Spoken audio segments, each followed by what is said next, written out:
La memoria es una cuestión capital para nuestras sociedades y para cada uno de nosotros. Hasta hoy, diferentes soportes nos han permitido perpetuar nuestros recuerdos y numerosas informaciones. Sabemos que la vida media de una inscripción en piedra es de 10.000 años, en un pergamino de 1000 años, en una película 100 años, en un vinilo 50 años. Con la informática, nuestra memoria se enfrenta a una fragilidad que nadie había previsto. Algunas tecnologías ya han desaparecido. Esta incertidumbre es aún más inquietante si consideramos que lo hemos apostado todo a lo digital, creyendo que nuestras informaciones estarían así disponibles mucho tiempo. A largo plazo, ningún soporte informático ha conseguido imponerse todavía. ¿Sabremos asegurar la permanencia de nuestros datos digitales o bien esos datos están condenados a desaparecer tarde o temprano?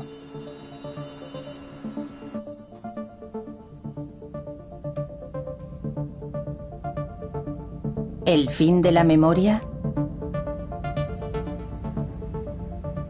Desde que apareció la informática de masas, nuestros datos se almacenan en un lenguaje informático binario. Este lenguaje de combinaciones infinitas se crea mediante la combinación de dos cifras, el 1 y el 0. Esos son los dos mensajes que saben interpretar los componentes de nuestros ordenadores. Nuestra memoria se ha transformado, ahora se ha interconectado y desmaterializado. Le hemos confiado nuestros datos personales, médicos, científicos, técnicos, administrativos.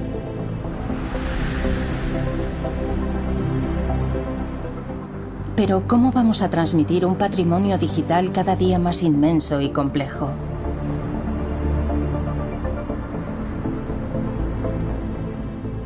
En los años 80, sin embargo, creíamos haber descubierto los secretos de un soporte eterno.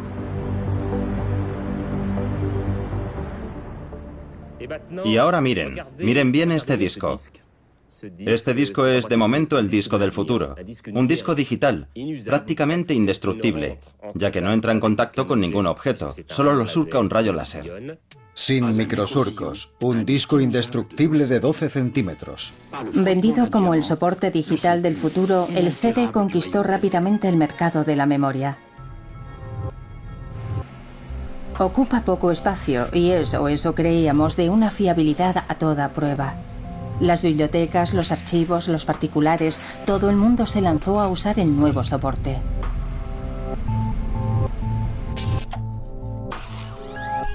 El láser de un lector de CD decodifica los datos digitales grabados en el disco. Si ampliamos 4500 veces la superficie de un CD, vemos claramente el mensaje que ha sido grabado. Así podemos constatar que los ceros del lenguaje informático se materializan en pozos y llanos, y los intervalos entre esos pozos y esos llanos son los unos. Pero en 2003, los investigadores del Laboratorio Nacional de Metrología y Ensayos de París dieron la señal de alarma. Al principio, cuando tuvimos la idea de estudiar los discos a comienzos del 2000, solo queríamos evaluar la calidad de la grabación. Un año después, cuando hacíamos una comprobación después de haber probado la calidad de la grabación en un disco, nos llevamos una gran sorpresa. No encontrábamos los resultados que habíamos obtenido previamente. El disco había cambiado totalmente y había perdido datos. Aquello fue muy sorprendente porque los fabricantes aseguraban que el disco debía durar 100 años. Los investigadores estudiaron la delgada película metálica sobre la que se graban los pozos y los llanos que traducen la información contenida en el CD.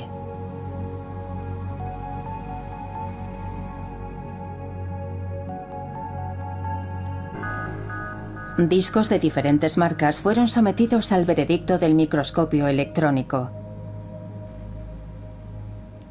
Y muchos presentaban el mismo tipo de anomalías.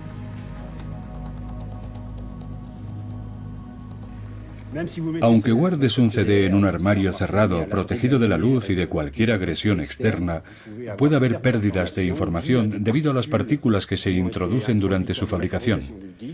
Aquí podemos ver una partícula oxidada, y esta oxidación puede llegar a perforar la película metálica del CDR y destruir todos los datos. En ocasiones, esas partículas indeseables pueden destruir los datos del CD en solo un año. Quedan muy lejos las promesas de sus inicios e incluso podemos preguntarnos si el CD es un soporte de almacenamiento digital válido a largo plazo. Para saberlo, Jacques Perderot y su equipo sometieron cientos de discos a un proceso de envejecimiento artificial. Los CDs fueron expuestos a temperaturas y niveles de humedad muy elevados.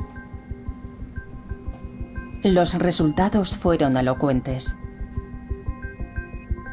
Evidenciaron que en algunos casos la tinta de la etiqueta pegada al CD podía atravesar la superficie del disco y dañar la película metálica que contiene los datos digitales. El CD resultó ser un soporte frágil e inestable a largo plazo. Esas pruebas también permitieron calcular la vida media de este soporte. La vida media de un CD es muy difícil de calcular. Hemos observado mediante un muestreo de numerosas colecciones que aproximadamente el 15% de los CDs tenían una vida media de entre 1 y 5 años y que en el 85% restante podía llegar a superar los 20 años.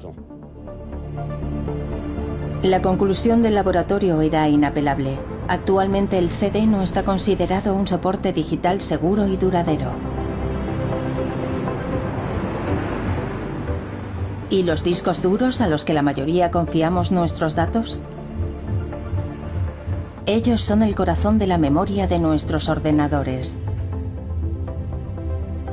Cada día graban millares de datos digitales gracias a un mecanismo tan ingenioso como preciso. Un disco duro está formado por un conjunto de platos concéntricos que giran a alta velocidad. La rotación de estos discos genera un flujo de aire que mantiene el cabezal de lectura magnética a una distancia infinitesimal de la superficie. Salvando las distancias, eso equivaldría a un Concorde que volara a máxima velocidad a 1 metro de la superficie de la Tierra. Es fácil comprender que el menor roce o una pequeña partícula de polvo, que es grande en relación a la distancia entre el cabezal y el disco, provocaría una catástrofe. Y en el momento preciso en el que el cabezal toque el plato, ese disco duro estará muerto porque el cabezal se pegará al plato por adhesión molecular.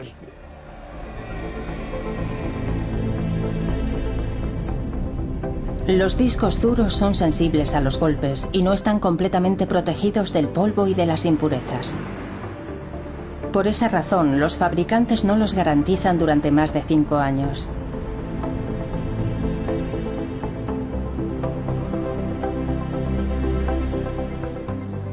¿Y las memorias flash que equipan nuestros aparatos fotográficos y las memorias USB son una alternativa más fiable?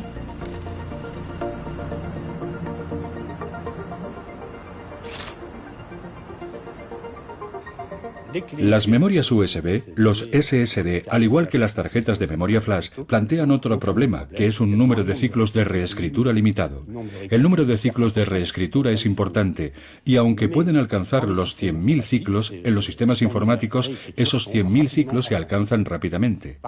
Sin embargo, si usamos una memoria USB, un disco SSD o una tarjeta flash para archivar, es decir, para almacenar información, y luego guardamos esa tarjeta flash, podemos esperar fácilmente 10 años de conservación. 5 años, 10 años, 20 años de vida media. Nunca, en toda su historia, la humanidad había almacenado tanta información sobre soportes tan frágiles. ¿Vamos a poder conservar nuestra memoria digital más de un siglo frente a varios milenios?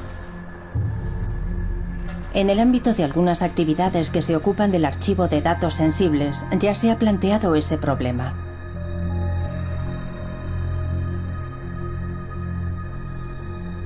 La Agencia Nacional para la Gestión de Residuos Radiactivos, ANDRA, deposita en sus almacenes miles de barriles llenos de desechos nucleares más o menos radiactivos.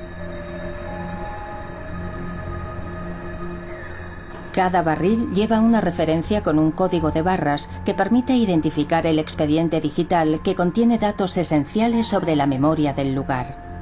Para protegernos de su peligrosa radiactividad, los barriles deberán permanecer almacenados en un lugar seguro durante 300 años. ¿Dónde estará la informática dentro de 3 siglos? ¿Existirá entonces un sistema capaz de leer los soportes actuales? Lo digital no es realmente el problema. El problema es que se parece a un tornillo sin fin del que no podemos asegurar que seguirá girando ad vitam aeternam, porque el mundo digital cambia a menudo de estándar y su capacidad aumenta. Por ejemplo, hoy es imposible encontrar un solo aparato que pueda leer los disquetes flexibles que usábamos hace 20 años. Por lo tanto, cada 10 años es necesario migrar prácticamente todos los archivos a nuevos soportes y a un nuevo software. Y es muy difícil garantizar que dentro de 1000 años podamos seguir haciendo girar ese tornillo sin fin. Así que nos veremos obligados a desarrollar soluciones paralelas que aseguren la transmisión para periodos de tiempo muy largos. Entonces, ¿qué soporte ha sido el elegido para respaldar lo digital y ofrecer una seguridad de almacenamiento lo suficientemente fiable como para desafiar la prueba del tiempo? El Andra ha recurrido a 2 fieles amigos, la tinta y el papel. En la actualidad existe un papel permanente, sin aditivos para el blanqueado, que no se degrada con el paso del tiempo. En cuanto a los datos, estos se imprimen con tinta acrílica estable durante un largo periodo de tiempo. La paradoja resulta edificante. En pleno siglo XXI, lo digital no puede competir con el papel, que es un legado de la antigüedad. En cuanto a los desechos radiactivos, entramos en una escala temporal diferente. El Andra proyecta enterrar a gran profundidad materiales radiactivos que no dejarán de ser un riesgo hasta dentro de 500 años y en algunos casos hasta dentro de 5000 años.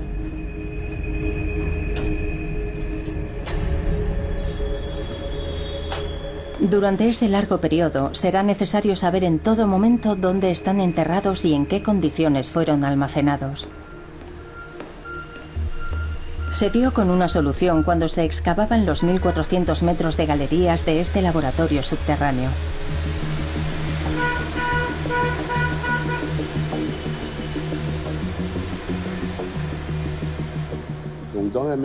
Para la memoria a muy largo plazo, y hablamos de muchos milenios, una de las vías que exploramos es utilizar lo que nosotros llamamos vertederos, es decir, los lugares donde hemos dejado el material que hemos extraído del subsuelo. No es geológicamente normal encontrar ese material en el lugar en el que está, por lo que planeamos colocar en el interior de ese vertedero algunas inscripciones en soportes que estamos estudiando para indicar a los arqueólogos y a los geólogos del futuro por qué ese material geológico que no debería estar ahí, está ahí, y así advertirles de la presencia del almacén radiactivo. El Andra busca un soporte digital lo bastante estable y resistente como para colocarlo en el interior de esos vertederos, indicando a las generaciones futuras la presencia de material radiactivo enterrado en el subsuelo. Quizá deberían inspirarse en las civilizaciones que hace mucho tiempo nos dejaron sus mensajes grabados en piedra.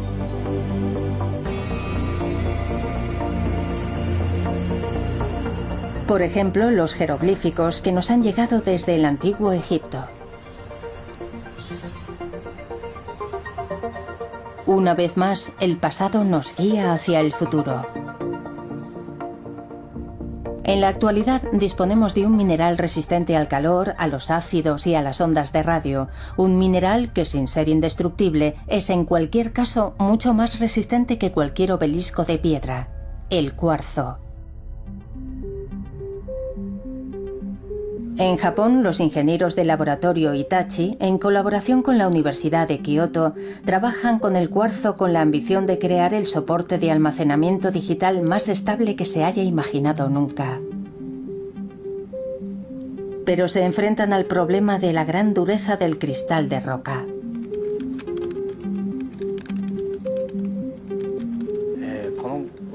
Nuestras investigaciones comenzaron en 1996.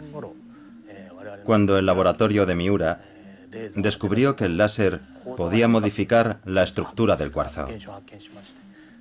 Desde entonces, estudiamos la posibilidad de almacenar datos durante largos periodos de tiempo mediante esa técnica. Ahora voy a grabar unos datos en esta lámina de cuarzo. Los datos se graban gracias a un láser de femtosegundo que emite pulsos a razón de una milmillonésima de segundo.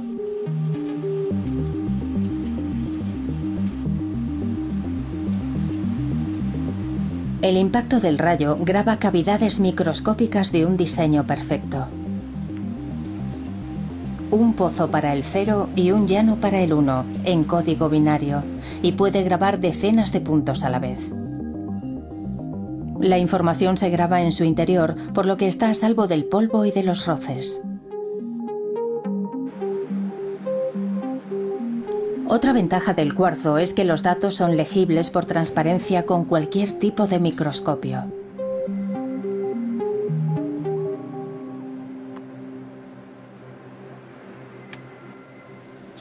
Para conservar los datos numéricos durante largos periodos de tiempo, no siempre podemos recurrir a un lector para acceder a la información. Por ejemplo, si la fabricación de lectores de CD se suspendiera, la lectura de los datos resultaría difícil. Con esta técnica podemos acceder a los datos con un microscopio óptico clásico. De esa forma podríamos leer fácilmente los datos, incluso en un futuro lejano. ¿De qué plazo hablamos? ¿100 años? ¿500 años? ¿1000 años? ¿10.000 años? Para probar la resistencia de este soporte, se introduce una lámina de cuarzo en un horno a 1000 grados de temperatura. 2 horas después, la lámina y los datos siguen intactos. Y también resisten el choque térmico cuando se sumerge la placa en agua a temperatura ambiente. El baño en ácido tampoco la altera. Hemos calculado que la vida media de los datos que hemos grabado sobre las placas de cuarzo es muy larga, aproximadamente entre 300 millones y varios miles de millones de años, así que podremos almacenar datos durante periodos de tiempo muy largos. Este procedimiento, aún en fase experimental, resulta extraordinariamente prometedor. Pero su punto débil es su limitada capacidad de almacenamiento. De momento, esta es apenas superior a la de un disco Blu-ray. Eso sería suficiente para salvaguardar los datos de los centros de almacenamiento de residuos radiactivos a muy largo plazo. No obstante, aún estamos muy lejos de poder hacer frente al diluvio de informaciones producidas por algunos instrumentos científicos. El colisionador de partículas del CERN es un anillo gigante de 27 kilómetros de circunferencia, enterrado a 100 metros bajo tierra en la frontera franco-suiza. En el interior de ese anillo se lanzan partículas a gran velocidad. El análisis de las colisiones entre partículas en el centro de detectores ultrasensibles permite penetrar en los misterios de la materia y del origen del universo. Nos encontramos ante el detector CMS. Es aquí a donde llegan las partículas del acelerador GCH desde ambas direcciones y chocan produciendo numerosas colisiones.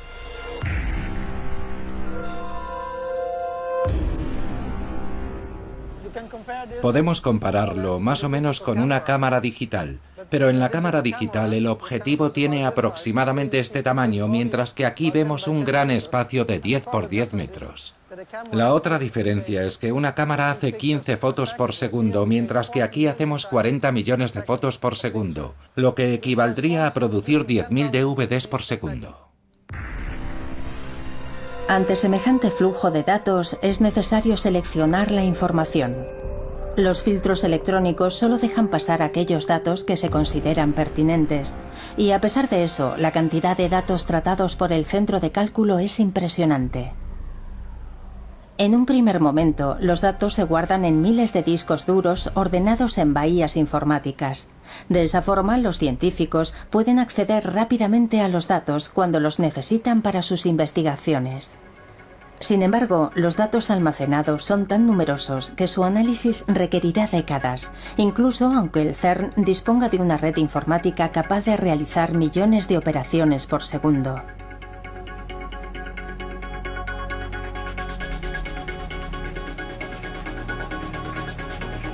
Penetrar en los secretos de la materia y del universo lleva su tiempo. Un tiempo demasiado largo comparado con la fragilidad de los discos duros que equipan estos servidores. Esa es la razón por la que los informáticos del CERN se han visto obligados a recurrir a otro soporte para asegurar la conservación de sus valiosos datos a largo plazo.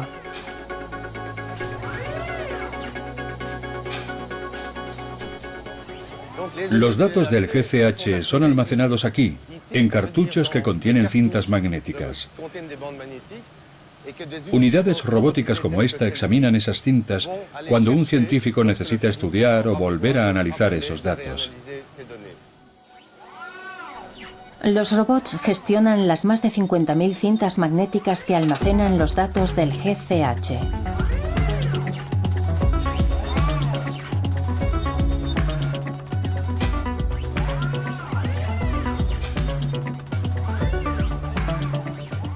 ¿Que por qué usamos cintas magnéticas? En los 15 años que llevo aquí, nunca hemos dejado de hacernos esa pregunta. ¿Es que nunca vamos a cambiar de sistema? De hecho, no, y hay muchas razones para ello. Por una parte, los análisis recientes demuestran que la fiabilidad de las cintas magnéticas es 1000 veces superior que la de los discos. En segundo lugar, las cintas magnéticas, cuando no las usamos, no consumen electricidad. En tercer lugar, si un disco duro cae al suelo, hay muchas posibilidades de que quede inutilizable. Y una cinta magnética no, está protegida por una caja de plástico y podemos recuperar los datos. La prueba de su fiabilidad es que los primeros ordenadores de los años 50 ya usaban cintas magnéticas. Desde aquella época pionera, la capacidad de almacenamiento de las cintas magnéticas no ha dejado de crecer. La capacidad de almacenamiento de las cintas magnéticas, al igual que la capacidad de los discos y de los transistores de un procesador, tiene un límite. Sin embargo, hoy en día muchos fabricantes han demostrado en sus laboratorios que las cintas magnéticas podrían alcanzar la capacidad de 50 terabytes por cartucho. Aún estamos 10 veces por debajo de su límite teórico. Aun cuando nos parezca gigantesco, el volumen de información generada por el GCH solo es una gota en el océano de datos que producimos cada día a escala global.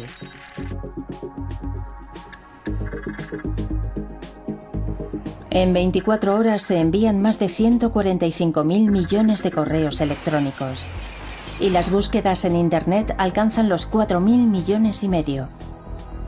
Cada día generamos entre 2 y 5 trillones de octetos de datos. Estas cifras astronómicas son difíciles de imaginar, por lo que la informática ha tenido que inventar su propia escala de magnitud basada en el byte.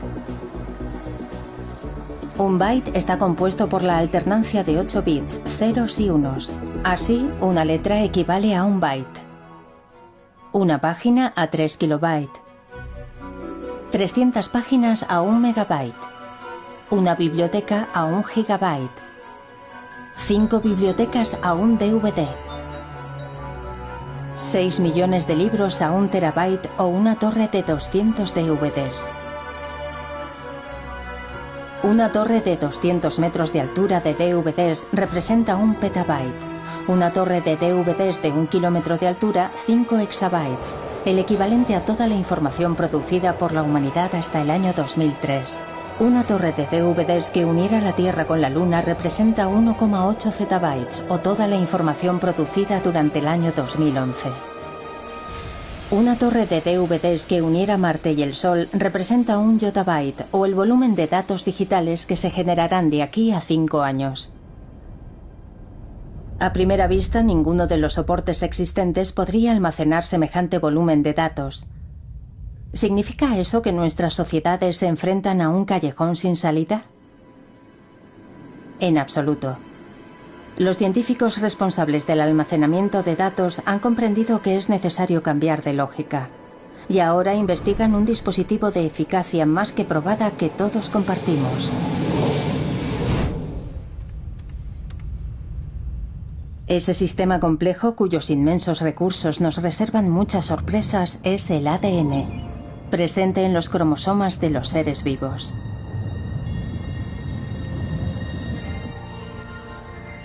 Nick Goldman y su equipo exploran este aspecto del ADN en el Instituto Europeo de Bioinformática situado en Inglaterra. Hay muchas razones que convierten al ADN en un medio excelente. Es minúsculo, no es caro, su longevidad es muy larga, no requiere ningún tipo de energía y siempre seremos capaces de leerlo. Los discos flexibles, por ejemplo, ya no se pueden leer. Dentro de pocos años es muy probable que no se puedan leer los DVDs porque su tecnología habrá desaparecido.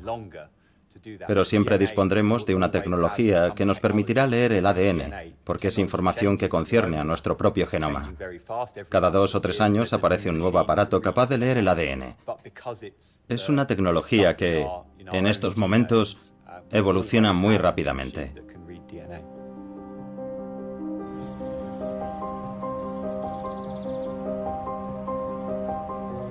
El equipo de Nick Goldman ha decidido codificar con ADN una fotografía de su instituto, un texto sobre genética, los sonetos de Shakespeare y un archivo de audio del famoso discurso de Luther King, I Have a Dream.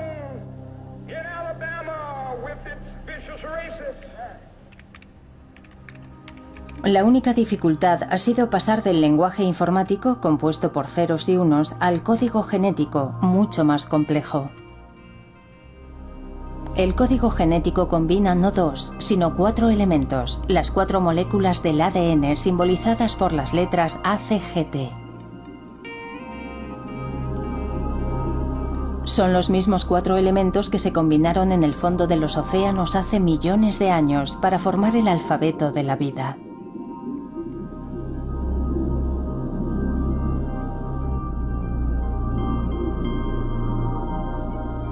La famosa doble hélice del ADN es sin duda el primer código que vio la luz en nuestro planeta.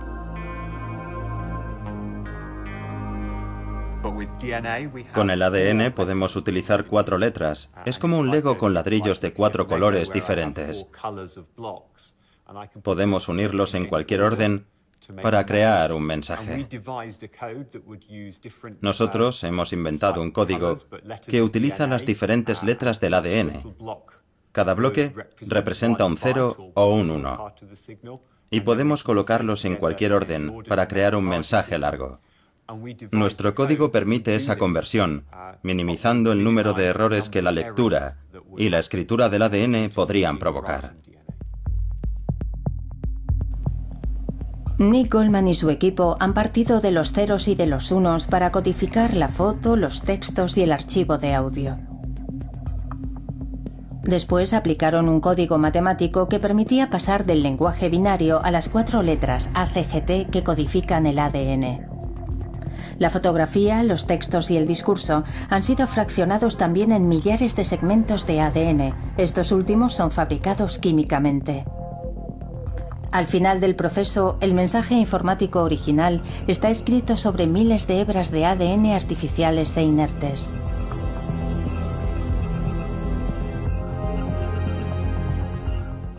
Ahora el ADN contiene la información en una forma física. El tubo parece vacío, pero hay una minúscula hebra de ADN en su interior. La hemos enviado a Heidelberg para que la descodifiquen.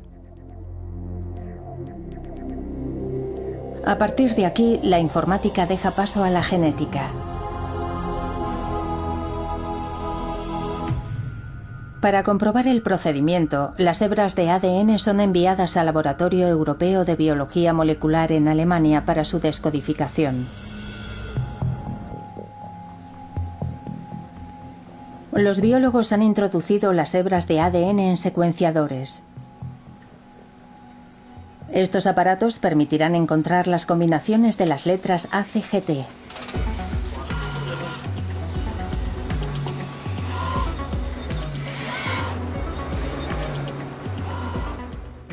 Imaginemos la cantidad de datos que se producen en los grandes centros de investigación, en el CERN o aquí en el LEBM. Es necesario encontrar una forma de almacenarlos, de lo contrario todos los avances científicos actuales serán inaccesibles en un futuro próximo. Nuestra sociedad ya ha empezado a perder conocimientos. Creo que el ADN como soporte de almacenamiento es uno de los campos de investigación más prometedores en ese terreno.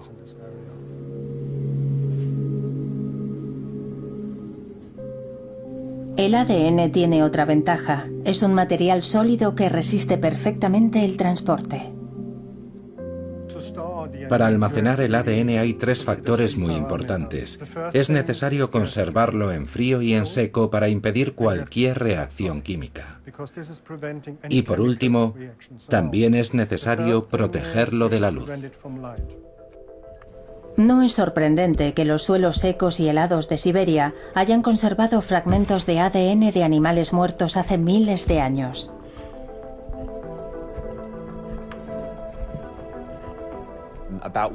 Hace aproximadamente un año se publicó un artículo científico sobre una antigua especie de caballos. Los científicos lograron leer las muestras de ADN de esa especie de 700.000 años de antigüedad. Eso demuestra que el ADN puede conservar los datos o un mensaje durante más de medio millón de años.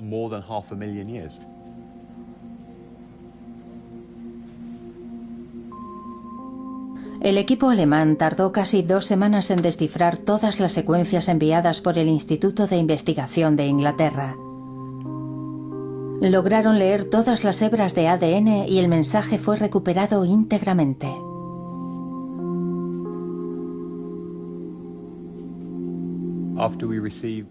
Cuando el laboratorio de Heidelberg nos reenvió la secuencia descifrada, nosotros contrastamos sus ficheros binarios con nuestros datos y los comparamos para ver si se correspondían exactamente con los datos enviados inicialmente.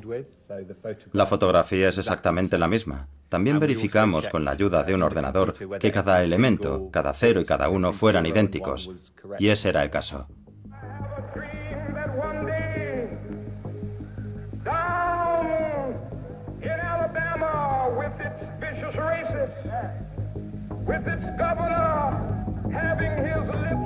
Nick Goldman y sus colegas han demostrado que la codificación de los datos numéricos de las hebras de ADN es una alternativa perfectamente realista que además permitiría grandes capacidades de almacenamiento.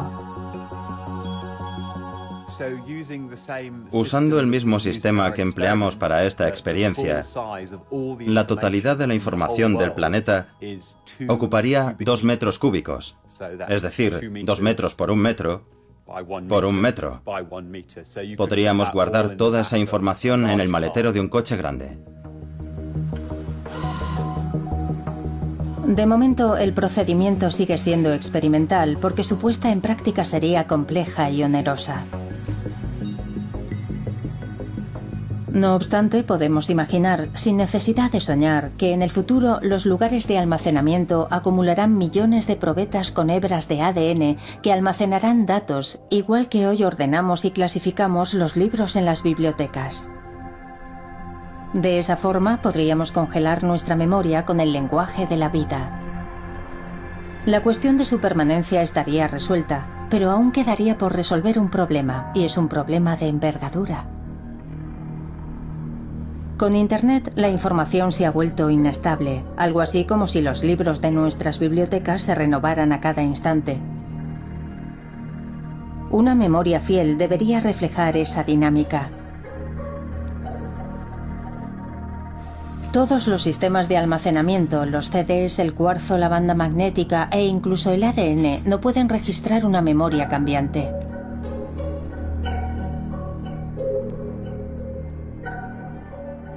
Nuestros datos digitales, nuestras fotos, nuestros correos electrónicos han encontrado un soporte a la altura de su efervescencia, una especie de biblioteca en perpetua mutación, de cloud, en español, la nube.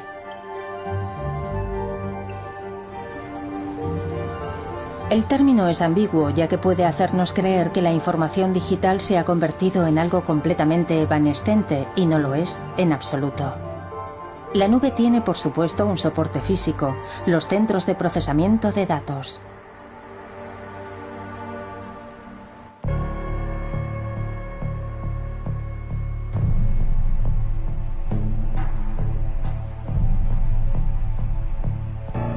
Un centro de datos es ante todo un búnker, algo así como una caja fuerte que debe garantizar la seguridad de los datos que aloja.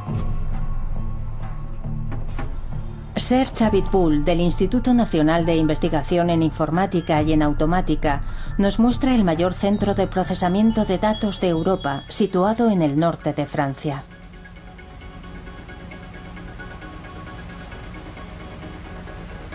En estos pasillos se procesan y almacenan una parte de los miles de millones de datos informáticos que viajan cada segundo por la red.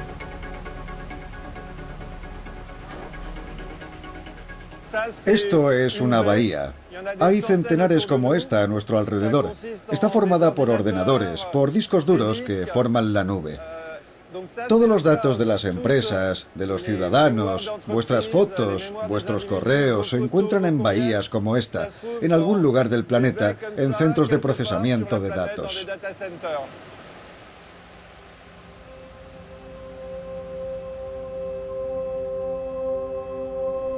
La nube de los centros de datos gestiona el día a día de nuestra vida digital, incluida una parte cada vez más importante de nuestra intimidad.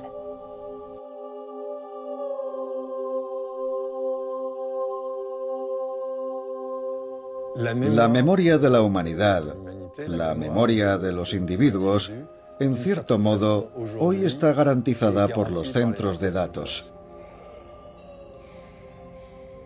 Todos esos datos tienen un valor considerable, no se pueden perder, nadie quiere perder sus fotos, y la única forma que hemos encontrado de conservarlos, de proteger la información, es básicamente replicándola. De esa forma, con los centros de procesamiento de datos para asegurar su permanencia, nuestra memoria está condenada a ser duplicada eternamente de un disco duro a otro disco duro.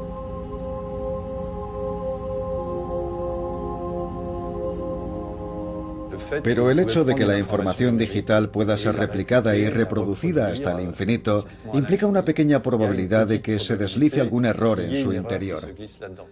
Es una probabilidad muy pequeña, pero el problema reside en que cuando reproducimos, reproducimos y reproducimos, esa pequeña posibilidad de error termina siendo muy grande.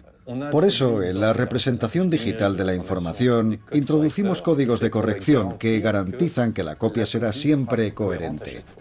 Cualquier mensaje informático, independientemente del soporte en el que se registre, contiene sus propios códigos de corrección de errores para asegurar una copia perfecta de los datos. Protegido de esa forma, un fichero puede replicarse indefinidamente, en el mismo lugar o en otro centro de datos muy alejado del primero. Por eso, aunque cada día dejan de funcionar cientos de discos en estos centros, eso no tiene ningún efecto sobre nuestros datos, porque ya han sido duplicados. Nuestra memoria digital se ha hecho nómada, su volumen no deja de aumentar y los centros de datos se multiplican. Cada día generamos más información y más conocimientos, y la cuestión que se plantea, evidentemente, es si toda esa información y esos conocimientos estarán disponibles dentro de 50 o de 100 años. ¿Podrá un investigador o un universitario estudiar la web de principios del siglo XXI dentro de 100 años? ¿Seguirá existiendo la web? ¿Quedará alguna huella de todo eso? Con Internet alimentado ininterrumpidamente por los centros de procesamiento de datos, la información ahora es un flujo continuo. La web cambia permanentemente, cada segundo nacen nuevas páginas y otras mueren. ¿Qué método podemos usar entonces para permitir a las generaciones futuras conocer esa memoria cambiante y efímera?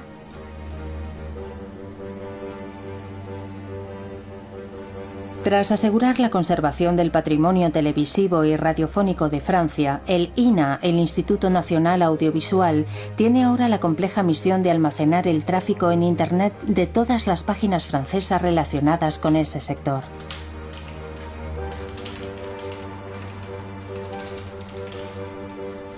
Los informáticos del departamento de archivos clasifican las webs y las almacenan página a página. Cada página web está formada por varios elementos que permiten su clasificación: el texto, las imágenes, los códigos y los elementos de clasificación. Por ejemplo, esta página web está formada por más de 200 objetos y con el paso del tiempo todos serán modificados, mejorados, ampliados o destruidos. Nuestra misión consiste en visitar con la mayor regularidad posible cada página, porque si nos contentásemos con capturar un instante preciso de cada página, no tendríamos una idea precisa de su dinámica o de su evolución, o de cómo se ha actualizado, o de cómo se ha enriquecido con el paso del tiempo.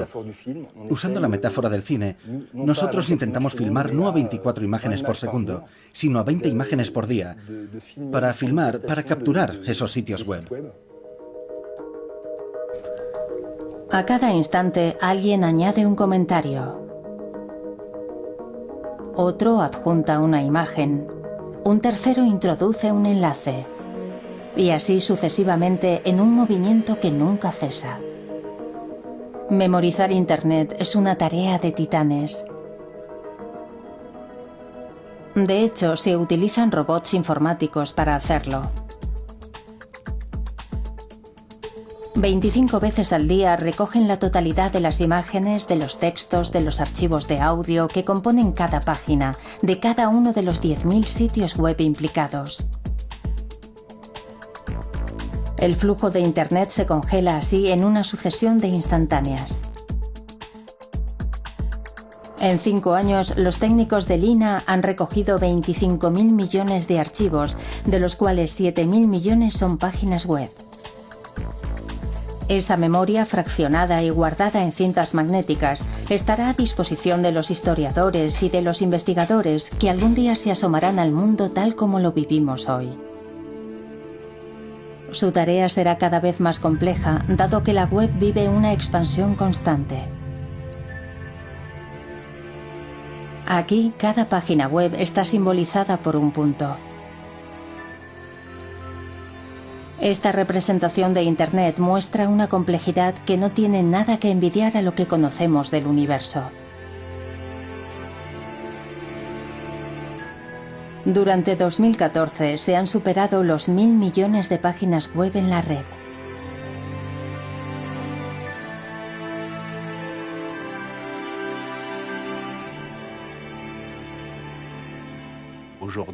Para contar los comienzos del siglo XXI, los historiadores de dentro de 1000 años dispondrán de cantidades inauditas de datos,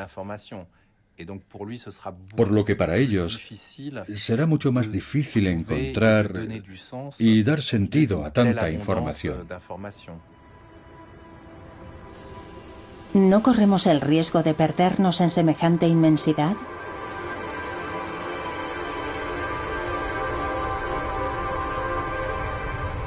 El tráfico en Internet alimenta una masa de datos que amenaza con ahogar nuestra memoria digital si no disponemos de herramientas informáticas eficaces para aprovecharlos.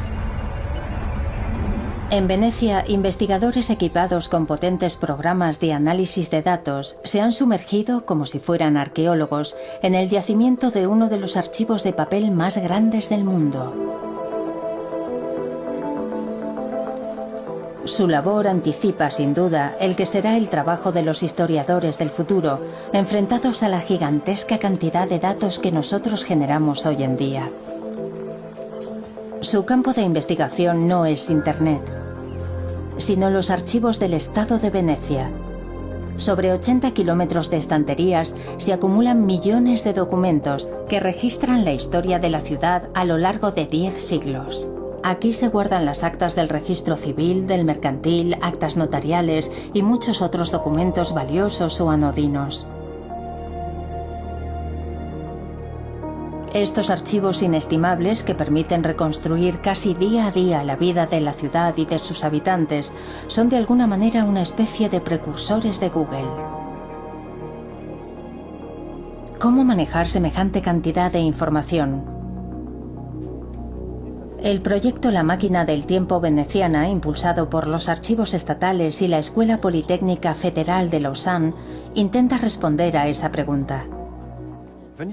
La máquina del tiempo veneciana es un programa que tiene como misión proporcionar nuevas herramientas para navegar por 1000 años de historia veneciana y europea, a partir de un ambicioso programa de digitalización de los archivos de Venecia. Se trata básicamente de transformar las decenas de kilómetros de documentos que nos rodean en un sistema de información abierto que pueda ser aprovechado por las nuevas interfaces de navegación. Al liberar el documento de su soporte, la digitalización nos libera a nosotros de la manipulación del papel, pesado y voluminoso. La información resultante se cuelga en el espacio numérico. Desde ese momento estará disponible sin ninguna restricción. Una palabra o un nombre propio pueden localizarse casi de forma instantánea entre millares de documentos dispersos.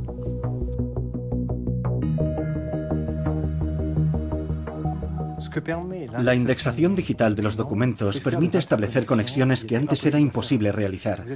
Así es posible encontrar todos los documentos que hablan de una persona en concreto, incluso en series de documentos diferentes, testamentos, contratos de aprendizaje o actos variados. Y también es posible hacerlo con los lugares, es decir, encontrar en la galaxia de documentos todos aquellos que hacen referencia a un lugar concreto. La búsqueda se puede restringir en el espacio y en el tiempo, ofreciendo nuevas formas de acceder a la información, algo que antes era imposible, ya que solo existía un catálogo clásico y documentos en papel. Los administradores venecianos del año 1000 sospecharían que algún día se toparían con límites físicos.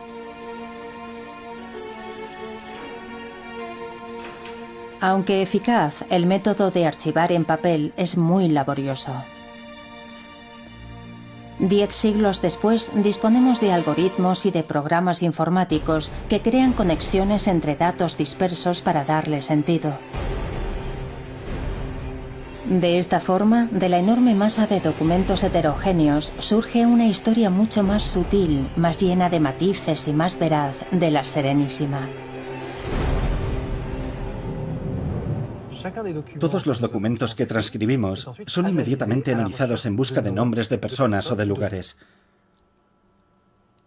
Por ejemplo, aquí tenemos a Battista Nani, que está conectada con diferentes personas que han sido identificadas por el algoritmo de reconocimiento. Y poco a poco se forma un primer árbol asociado a este documento concreto. El mismo procedimiento se repite con otros documentos.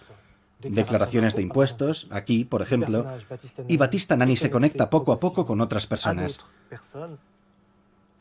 Cuando hemos hecho todas esas extracciones, guardamos toda la información que tenemos sobre una persona en particular y elaboramos este gran árbol, que de alguna manera forma una especie de Facebook del pasado y que seguirá creciendo mientras sigamos digitalizando y analizando documentos.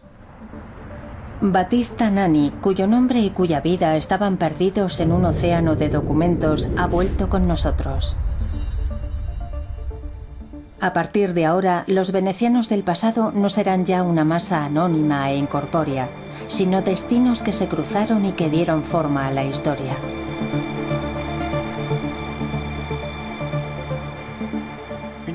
Una de las grandes ventajas de los archivos de Venecia es que la información sobre su microhistoria es muy abundante. Es la historia de todos los venecianos, y no solo de los grandes hombres, que es lo que realmente otorga densidad a la gran historia. Yo espero que en el futuro, los historiadores que se interesen por nuestra época dispongan de datos suficientes para reconstruir con la misma precisión la época contemporánea. No se trata tanto de la fragilidad o de la solidez de los discos duros del futuro, o de que los datos sean conservados, sino de nuestra capacidad para crear procesos para codificar, recodificar, transmitir y ordenar los datos que hayamos creado. Nuestra época reúne el mismo tipo de datos individuales y colectivos que fueron archivados con el paso de los siglos por los venecianos. Además de los datos que producen los grandes laboratorios de investigación, los de las administraciones, los de Facebook, los de Twitter y otras redes sociales. Si no disponemos de herramientas que nos permitan navegar en ese océano, los datos resultarán difícilmente accesibles, como los archivos de papel antes de la puesta en marcha del proyecto La Máquina del Tiempo de Venecia. Esas nuevas herramientas de navegación existen ya, En Estados Unidos, la corporación IBM ha desarrollado una interfaz muy potente llamada Watson. Gracias a sus algoritmos, esta supercomputadora puede analizar y recuperar 200 millones de páginas en 3 segundos. Es posible que en el futuro tengamos en nuestro ordenador o en nuestro teléfono una interfaz que, por su potencia de análisis y de cálculo, se convierta en una prótesis indispensable de nuestra memoria. Hoy nuestra memoria es una memoria de masas interconectada, permanentemente accesible y que, a pesar de la fragilidad de los soportes actuales, deja poco espacio al olvido.